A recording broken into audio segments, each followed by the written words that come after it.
1934년 조지아주 레이번 카운티의 한 할머니는 골든실, 골든실, 뿌리, 가슴 찜질약, 침대 시트로 만든 증기 텐트만으로 아이의 폐렴을 치료했습니다.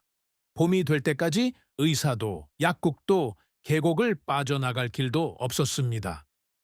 이 목록의 18번은 매우 효과적이어서 사용된 식물의 75%가 산골 사람들이 항상 주장했던 바로 그 약효를 포함하고 있다는 사실이 나중에 과학적으로 확인되었습니다. 그리고 철번은 단 1와트의 전기 없이도 에팔레치아의 기나긴 겨울 내내 고기를 먹을 수 있게 보존해 주었습니다. 이 25가지 생존 비법은 어떤 교과서에도 기록된 적이 없습니다. 할머니에게서 손주에게로 전해졌고 현관에서 속삭여졌으며 가장 가까운 의사를 만나려면 노새를 타고 이틀을 가야 했던 부엌에서 실천되었습니다. 그리고 3번은 너무나 흔해서 정부가 이를 금지했을 때 지역사회 전체가 유일한 약을 잃을 정도였습니다. 이제부터 그 비법들을 하나씩 살펴보겠습니다. 터피 25, 털벌레로 겨울 날씨 예측하기. 매년 10월 남부 에팔레치아의 계곡 전역에서 노인들은 털곰나방 애벌레, 월리 베어 캐터필러를 잡아 갈색띠의 너비를 관찰하곤 했습니다. 가운데 갈색띠가 넓으면 온화한 겨울을 의미했습니다. 대부분이 검은색이면 혹독한 추위와 폭설을 의미했습니다. 가족들은 애벌레가 알려주는 정보에 따라 땔감 공급과 식량 비축을 계획했습니다. 아이들은 가장 먼저 애벌레를 찾기 위해 경쟁했고 마치 트로피처럼 집으로 가져왔습니다. 서너 마리의 애벌레가 모두 좁은 갈색띠를 보이면 사람들은 누가 시키지 않아도 여분의 장작을 팼습니다. 현대 곤충학자들은 이 띠가 다가올 겨울이 아니라 이전 겨울의 혹독함과 실제로 상관관계가 있다는 것을 발견했습니다. 하지만 산골 사람들은 날씨 패턴이 반복된다는 것을 이해하고 있었습니다. 그들은 기후의 생물학적 기록을 읽고 있었으며 이는 준비되지 않은 사람들의 목숨을 앗아가는 겨울 동안 가족들을 살려두기에 충분할 만큼 효과적이었습니다. 터프 24, 가죽 바지콩, leather breeches beans. 통조림 병이 산골에 보급되기 전 여성들은 껍질콩을 실에 꿰어 오두막 석가래에 매달아 말리는 방식으로 보존했습니다. 건조된 콩깍지가 가죽처럼 질겨지고 갈색으로 변해 부엌 위로 긴 화환처럼 매달려 있었기 때문에 사람들은 이를 가죽 바지 leather breeches라고 불렀습니다. 겨울이 오면 할머니는 콩 한 줌을 밤새 물에 불린 다음 소금에 절인 돼지고기와 함께 몇 시간 동안 끓이곤 했습니다. 수분을 다시 머금은 콩은 신선한 콩에서는 결코 맛볼 수 없는 깊고 스모키하며 응축된 풍미를 냈습니다. 건조 과정에서 당과 아미노산이 농축되어 오늘날 식품 과학자들이 가벼운 마이야르 반응, 마일라드 리액션이라고 부르는 현상이 일어났던 것입니다. 증조 할머니는 화학적 원리는 몰랐습니다. 그저 그것이 고향의 맛이라는 것만 알았을 뿐입니다. 탑 23, 샘물 창고, The Spring House. 냉장 시설이 계곡에 보급되기 전 동부 켄터키의 일부 지역에서는 1940년대 후반까지도 보급되지 않았음. 가족들은 차가운 산속 샘물 바로 위에 작은 돌 건물을 지었습니다. 바닥에 파인 수로를 따라 물이 흐르며 연중 내내 내부 온도를 화씨 50도 섭씨 10배1밤도로 일정하게 유지했습니다. 버터 항아리, 우유병, 손질된 사냥고기 등을 흐르는 물이 있는 얕은 구유에 두면 8월에도 며칠 동안 신선하게 유지되었습니다. 문을 열기 전부터 물이 흐르는 소리를 들을 수 있었습니다. 7월의 어느 오후에 안으로 발을 들여놓으면 마치 동굴에 들어간 것처럼 시원한 공기가 얼굴에 와닿았습니다. 할머니는 더운 오후에 그 안에서 버터를 저어 만들곤 했는데 서늘한 온도가 버터를 더 빨리 굳게 해주었기 때문입니다. 어떤 샘물 창고에는 벽에 돌 선반이 조각되어 있어 치즈 덩어리를 숙성시키고 밀봉된 라드, 돼지기름, 병들을 가지런히 세워두기도 했습니다. 아이들은 절대 샘물을 흙탕물로 만들지 말라는 경고를 받았습니다. 샘물 창고가 오염되면 물이 다시 맑아질 때까지 온 가족이 냉장 보관 없이 지내야 했기 때문입니다. 종종 야외 화장실보다 크지 않았던 이 작은 건물은 오두막 다음으로 농가에서 가장 중요한 구조물이었습니다. 마침내 산에 전기가 들어왔을 때 샘물 창고는 도구 창고가 되었지만 채소와 유제품을 보관하는 데는 어떤 냉장고보다 더 효과적이었고 유지비도 전혀 들지 않았습니다. 톱 22. 달의 주기에 따른 파종 Planting by the Signs. 에팔레치아의 농부들은 스코틀랜드계 아일랜드 이주민들이 대서양을 건너 가져오고 체로키족의 지식으로 다듬어진 복잡한 음력 파종 달력을 따랐습니다. 뿌리 작물은 달이 어두울 때 심었습니다. IP 채소는 달이 차오를 때 심었습니다. 울타리 기둥은 초승달이 뜰 때 세웠는데 달이 어두운 시기에 자른 나무가 썩는 것에 강했기 때문입니다. 돼지 도축은 통 안에서 고기가 수축하는 것을 막기 위해 특정 징후가 있을 때만 이루어졌습니다. 현대 농업 연구에 따르면 달의 주기가 토양 수분에 실제로 영향을 미치는 것으로 나타났으며 스위스의 한 식물학 연구에서는 달의 위상에 따라 발화율에 측정 가능한 차이가 있음을 발견했습니다. 산골 사람들은 과학이 확인하는데 수세기가 걸린 달과 지하수 사이의 중력 관계를 이미 관찰하고 있었던 것입니다. 톱 큐어스윕을 관솔 패트우드로 불 피우기 겨울 기온이 영하로 뚝 떨어지는 고지대에서 가족들은 다른 어떤 것으로도 불이 붙지 않을 때 관솔에 의지해 불을 피웠습니다. 관솔은 죽은 소나무 그루터기에서 나오는데 수년 동안 부패하는 과정에서 수지가 농축되어 심재가 천연 불쏘시개로 변한 것입니다. 할아버지는 오래된 그루터기까지 걸어가 손도끼로 얇은 조각을 쪼개어 주머니에 넣고 집으로 가져오곤 하셨습니다. 억수같이 쏟아지는 비 속에서도 관솔은 성냥 한 개비만 있으면 불이 붙었습니다. 다른 사람들이 산삼밭을 지키듯 가족들은 자신들의 관솔 그루터기를 지켰습니다. 현대의 생존 전문가들은 관솔 한 묶음을 $10에 팝니다. 산간 지역 가족들은 그루터기에서 그루터기로 물려주며 이를 무료로 얻었습니다. 톱 초이스, 산마늘, 램프. 수확 소금에 절인 돼지고기와 말린 콩으로 5개월을 보낸 후 숲 바닥을 뚫고 나오는 첫 번째 야생 식량은 활엽수리 말에 빽빽한 군락을 이루며 자라는 톡 쏘는 맛의 야생 파인, 산마늘, 램프이었습니다. 할머니는 산마늘 밭이 어디에 숨어 있는지 정확히 알고 계셨는데 이는 증조 할머니로부터 또 그 윗대에서 물려받은 지식이었습니다. 할머니는 밭이 다시 재생될 수 있도록 3분의 1만 채취하며 조심스럽게 캤는데 이는 지속 가능성이라는 단어가 사용되기 수세기 전에 체로키족이 정착민들에게 가르쳐준 보존 관행이었습니다. 산마늘은 베이컨 기름에 튀기거나 계란과 함께 스크램블로 만들어 먹었는데 그 냄새가 너무 강해서 산마늘로 저녁을 먹고 학교에 간 아이들은 때때로 집으로 돌려보내지기도 했습니다. 4월이면 마을 전체가 산마늘 만찬을 열었고 교회 마당에 진동하는 그 냄새는 겨울이 공식적으로 끝났음을 알리는 선언과도 같았습니다. 훗날 영양학은 산마늘이 온스당 오렌지보다 더 많은 비타민C를 함유하고 있으며 상한 지역의 겨울 식단에서는 거의 찾아볼 수 없는 미네랄인 셀레늄을 다량 함유하고 있다는 사실을 확인했습니다. 산마늘의 유황 화합물은 천연 봄철 강장제 역할을 하여 몇 달 동안 비타민이 부족했던 식사 후 면역 체계를 강화해 주었습니다.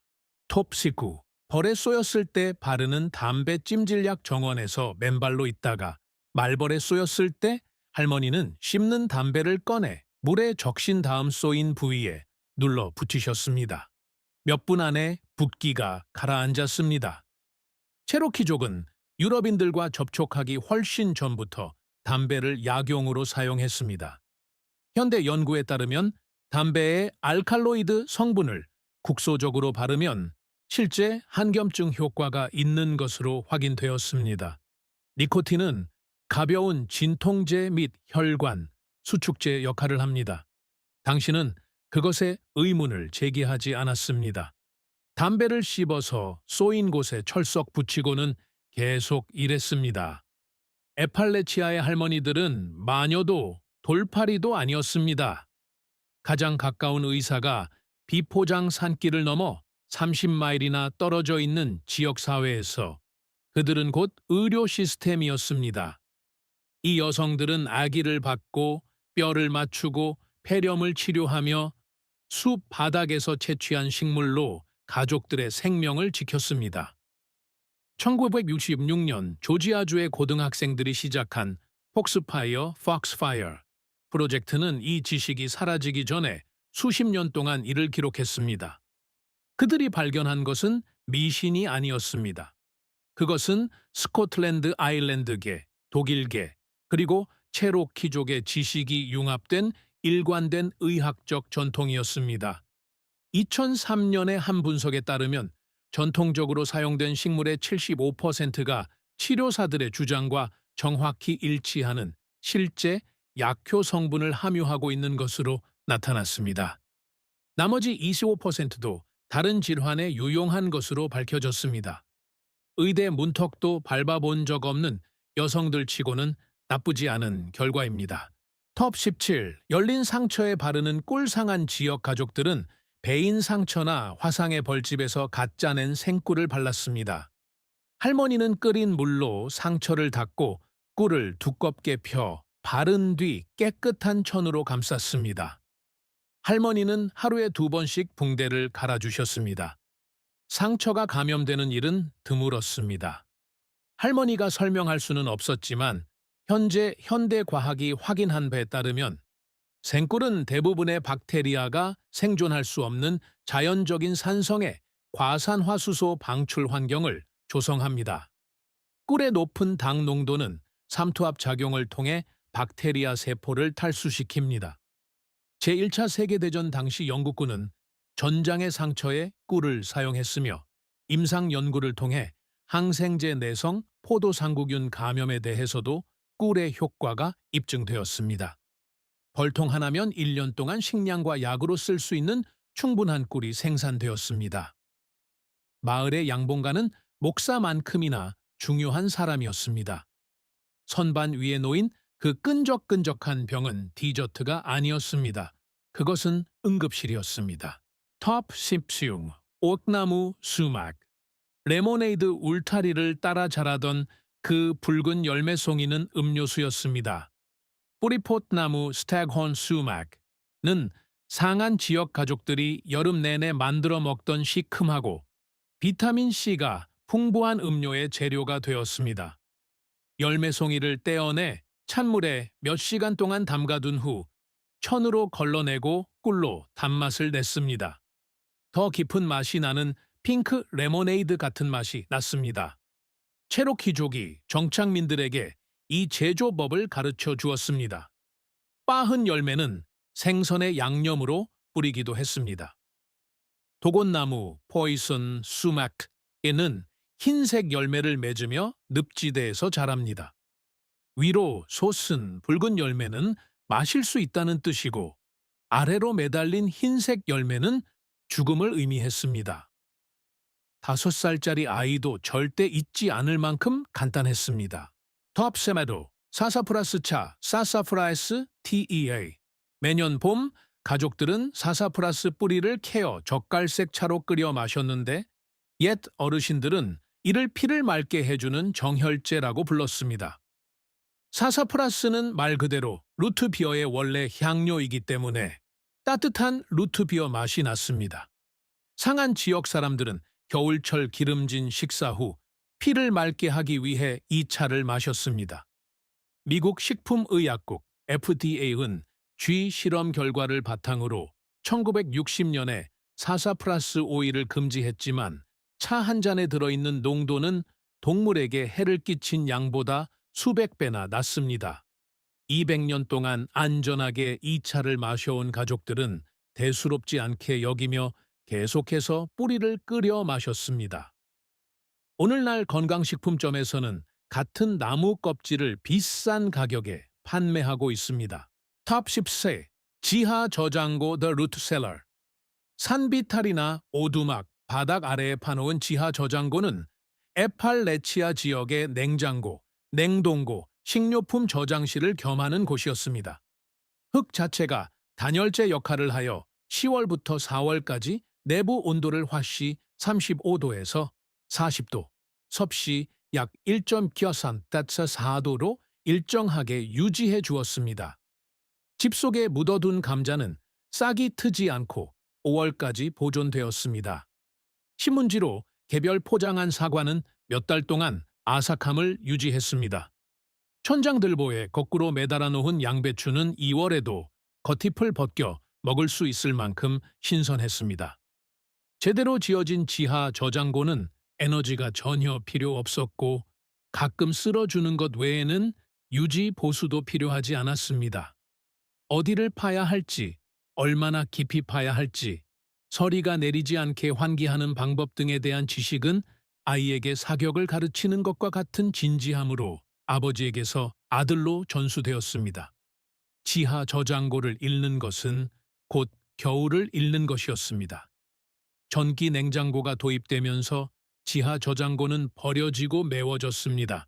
하지만 지하 저장고는 지금까지 만들어진 어떤 냉장고보다 채소를 장기간 보관하는데 더 효과적이었으며 운영 비용도 전혀 들지 않았습니다. 탑 13. 감염 치료용 옐로우 루트, Yellow Root for Infection. 모든 가을가에서 자라는 이 작은 관목은 200년 동안 상한 지역에서 가장 신뢰받는 항생제 역할을 했습니다. 할머니들은 선명한 노란색 뿌리를 끓여 쓴맛이 나는 차를 만들어 인후통, 위장 질환, 감염 치료에 사용했습니다. 이 뿌리에는 현재 한 병에 $20의 영양제로 판매되는 베르베린, 벨베린에 함유되어 있습니다. 베르베린은 연쇄상구균, 대장균, 칸디다균에 대해 확인된 항균 및 항염증 특성을 가지고 있다는 것이 문서로 입증되었습니다. 할머니들은 이 화합물의 이름을 알지 못했습니다. 그저 옐로우 루트가 효과가 있다는 것을 알았을 뿐이며 그들의 생각은 옳았습니다. 탑 20. 엘더베리 시럽, 엘더베리 시럽.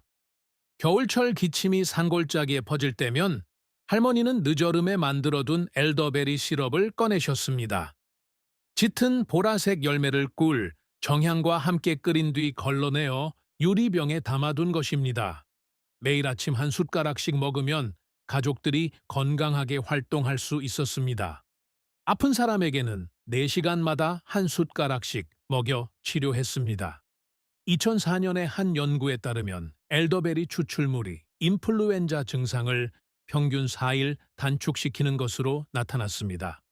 할머니에게는 임상시험이 필요하지 않았습니다.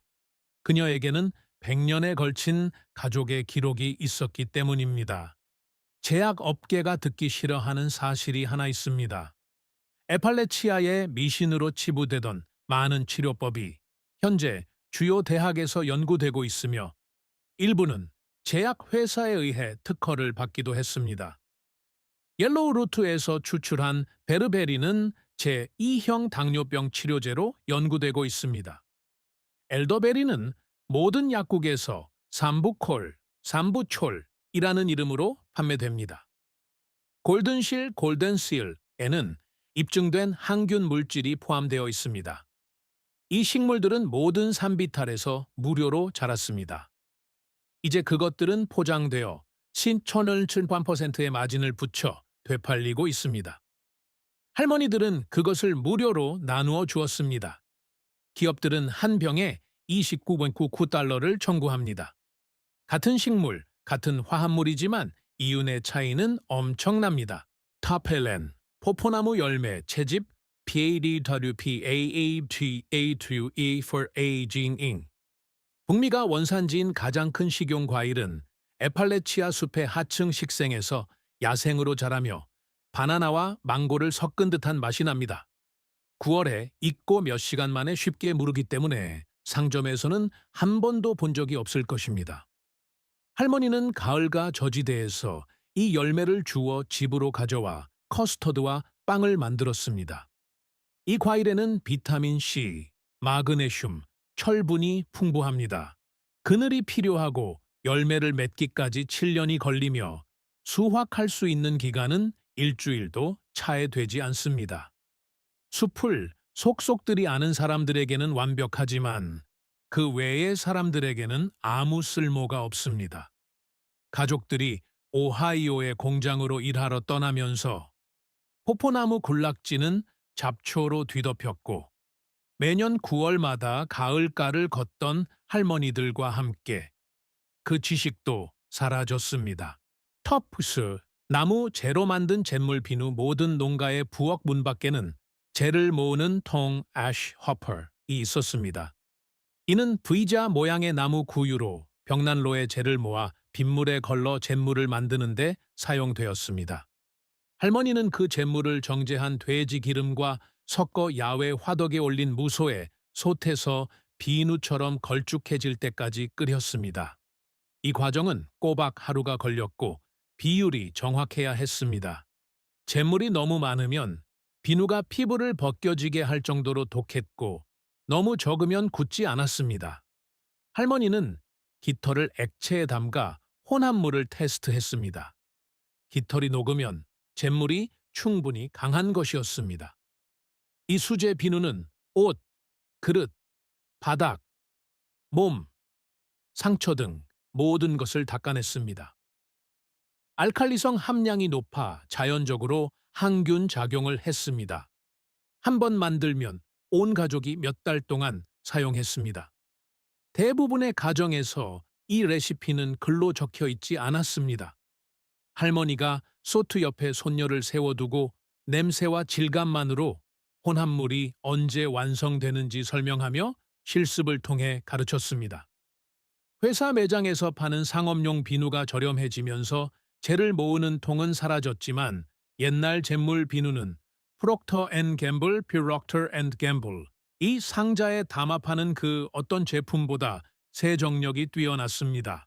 톱 8. 훈제장 The Smokehouse 15월 말 돼지를 도축한 후 가족들은 햄과 베이컨을 소금에 절인 다음 히코리나무나 사과나무가 몇 주 동안 계속해서 연기를 내뿜는 작고 밀폐된 건물에 매달았습니다. 연기는 고기 표면에 항균 물질을 입혔고 열은 서서히 수분을 빼냈습니다. 제대로 훈제된 시골 햄은 상하지 않고 1년 이상 매달아 둘 수 있었습니다. 핵심은 온도 조절이었습니다. 너무 뜨거우면 지방이 녹아내렸고 너무 차가우면 연기가 새우며들지 않았습니다. 할아버지는 잠자리에 들기 전과 동트기 전에 불을 확인하며 종교의식처럼 불씨를 유지했습니다.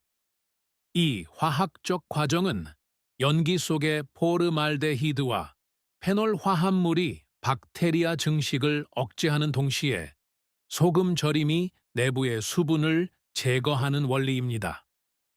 제대로 훈제된 돼지 한 마리는 12월부터 10월까지 6식구를 먹여 살렸습니다. 그 깊고 달콤한 나무 향기인 훈제장 냄새는 통나무에 스며들어 결코 사라지지 않았습니다. 옛날 사람들은 산등성이를 넘어오는 냄새만으로도 50야드 밖에서 이웃이 어떤 나무를 사용했는지 알 수 있었습니다.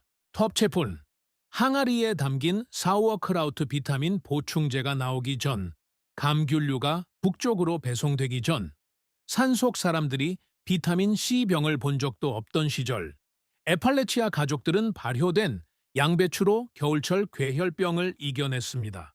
할머니는 양배추 한 통을 통째로 채 썰어 석기 항아리에 소금과 함께 겹겹이 쌓고 즙이 입 위로 올라올 때까지 나무 절구공이로 찌은 다음 깨끗한 돌로 눌러두었습니다.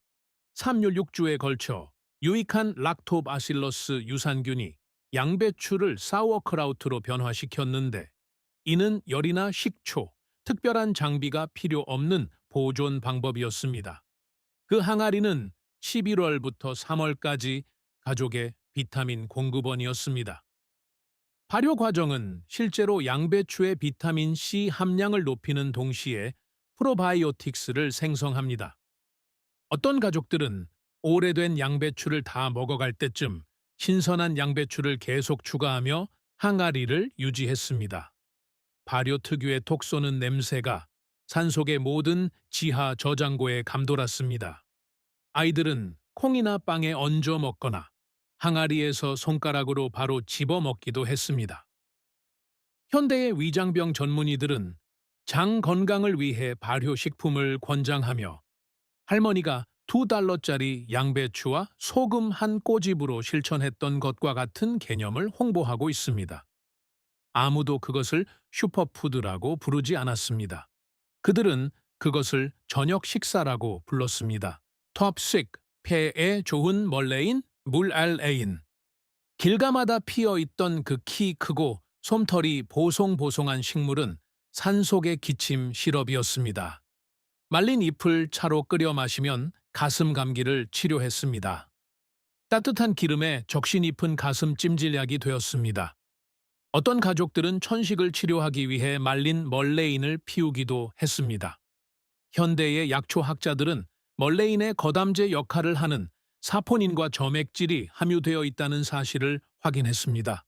한 독일의 연구에서는 멀레인 추출물이 귀 감염에 효과적이라는 것을 발견했습니다. 당신의 잔디깎기 기계가 베어버리는 그 길가의 잡초는 200년 동안 호흡기 질환을 치료하는 약국이었습니다. 톱시트, 화폐로 쓰인 인삼 에팔레치아의 깊은 산골짜기에서 미국산 야생 인삼은 단순한 약이 아니라 돈이었습니다. 할아버지는 야생 인삼 뿌리 1파운드를 캐서 제재소에서의 하루 일당보다 더 비싼 값에 팔 수 있었습니다. 중국인 구매자들은 에팔레치아산 인삼의 프리미엄 가격을 지불했는데 고대 숲의 그늘에서 천천히 자라는 이 식물이 재배종보다 더 효능이 뛰어나다고 여겨졌기 때문입니다. 현지인들에게 생상이라고 불렸던 훌륭한 인삼 채취꾼은 은행가가 계좌를 꿰뚫고 있듯 자신의 채취 구역을 잘 알고 있었습니다. 그 위치는 가족의 비밀처럼 철저히 지켜졌고 아버지에게서 아들로 전해졌으며 혈통 밖으로는 절대 공유되지 않았습니다. 어떤 구역은 한 가족이 5, 한 6세대에 걸쳐 조심스럽게 수확해왔으며 항상 가장 어린 뿌리는 자라도록 남겨두고 붉은 열매는 다시 흙 속에 심었습니다. 이는 지속 가능한 수확이라는 용어가 존재하기도 전부터 수백 년 동안 실천되어 온 방식이었습니다. 인삼은 다른 어떤 것으로도 감당할 수 없을 때 교복, 병원비, 겨울철 생필품 비용을 지불해 주었습니다. 1970년대에 외지인들이 남획을 시작하면서 많은 오래된 가족 채취 구역이 텅 비어버렸습니다. 인삼은 사라졌고 독립혁명 이전부터 산속 가족들을 지탱해 주었던 조용한 경제도 함께 사라졌습니다. 톱 C. 옥수수 껍질의 활용, 옥수수 수확물 중 버려지는 것은 아무것도 없었습니다. 말린 껍질은 매트리스를 채우고 벽에 단열재로 쓰였으며 엮어서 의자 시트를 만들었습니다. 또한 꼬아서 밧줄을 만들고 인형으로 엮었으며 음식을 포장하는 데 사용되었습니다. 물에 적셔서는 건조용 허브 다발을 묶는 데 썼습니다. 깔끔하게 옥수수 껍질로 의자 시트를 엮을 줄 아는 여성은 말에 편자를 박을 줄 아는 남성만큼이나 존경받았습니다. 이 기술은 조용한 현관의 오후에 어머니에게서 딸에게로 전수되었습니다. 폼 매트리스와 합성 밧줄이 등장하면서 100가지에 달하던 쓰임새가 단 한 세대 만에 사라졌습니다.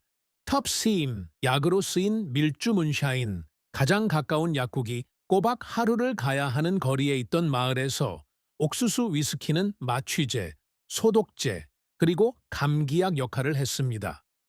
할머니들은 마시기 위해서가 아니라 치료를 위해 위스키 한 병을 보관해 두었습니다.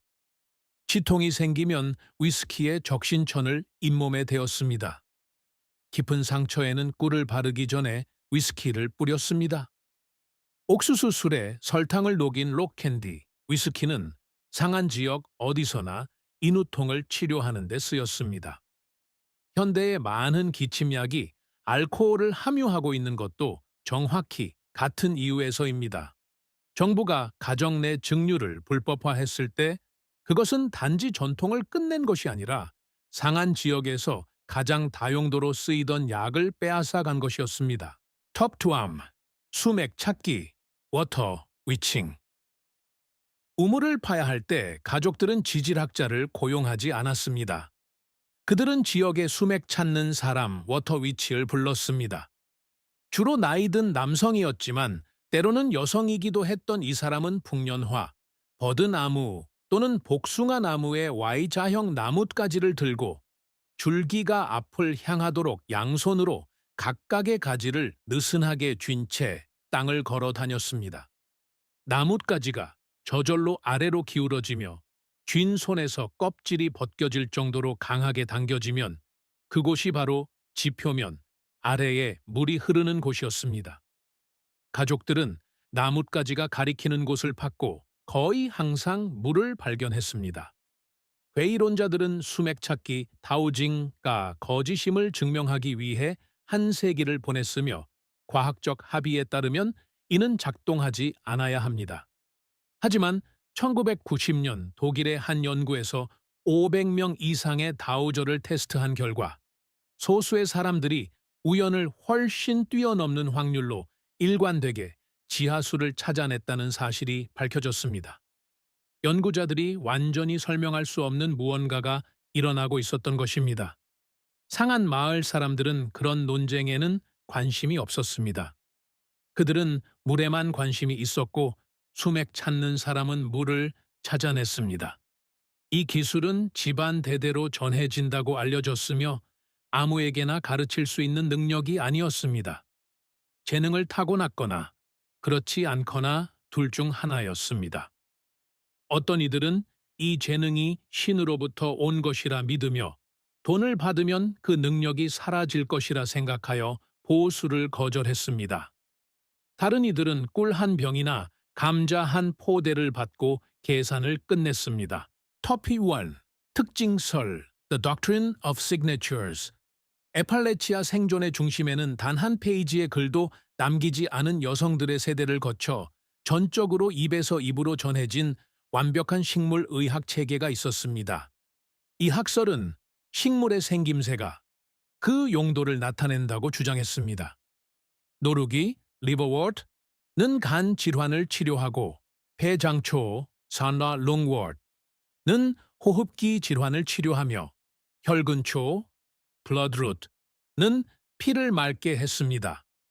결과를 확인하기 전까지는 미신처럼 들릴 수 있습니다. 이 치료법들을 실험실에서 테스트했을 때 압도적인 다수가 전통적인 용도에 맞는 활성 화합물을 함유하고 있었습니다. 할머니들은 글을 몰라도 지식을 전달할 수 있도록 시각적 체계로 포장된 수세기에 걸친 경험적 관찰을 물려받고 있었습니다. 이 전통은 체로키족, 스코틀랜드계 아일랜드인, 독일인, 아프리카계 미국인의 식물 지식을 혼합하여 에팔레치아만의 독특한 것으로 만들어냈습니다.